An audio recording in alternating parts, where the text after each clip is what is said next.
The deserts of North Africa are unforgiving places. The furnace heat here spares no one. These migrants dumped without shelter, food and water would surely have perished but for Libyan border guards rescuing them. This man dying from thirst and exhaustion survived, but it was a close thing.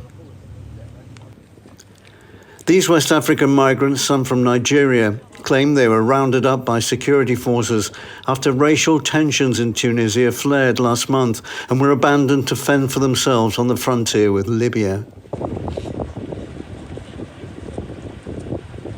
Survivors are now camped outside the UN's migration agency in Tunis. They told me they were beaten up and tear-gassed after the Tunisian president made a racially motivated speech claiming his country was being overrun with black Africans. Conditions here are just the worst. There's no sanitation, there's no food deliveries. If people want to eat, they have to go onto the streets of Tunis and beg, and at the same time run the risk of being attacked by Tunisian police. All the migrants had a story of violence, including 24-year-old Wisdom from Lagos.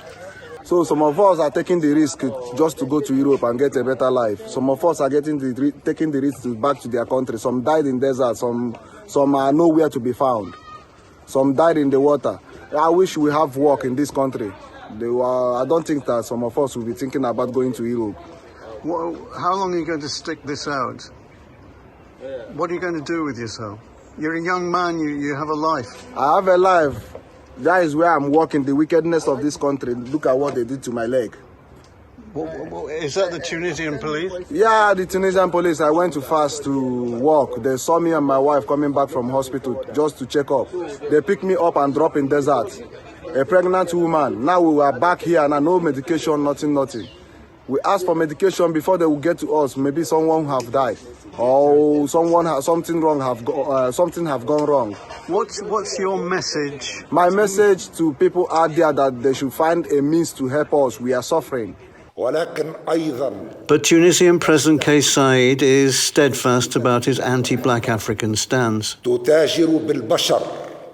There's a campaign by criminal networks that traffic in human beings who aim not only to make money, but also to destabilize Tunisia, he said. I found Joseph from Liberia stranded with his family and baby.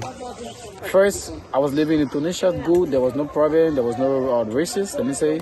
Everything was fun, but when I came, when the president gave speech, everything changed.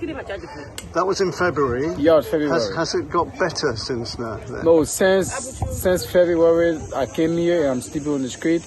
Every day things are getting worse because even I'm sick, I don't have the chance to go to the hospital. So everything is difficult for us.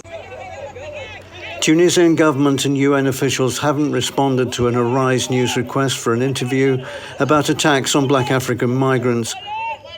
Meanwhile, rights groups say that up to 150 forcibly displaced migrants, including women and children, are still stuck on the border with Libya, short of food, water, and any hope of immediate rescue.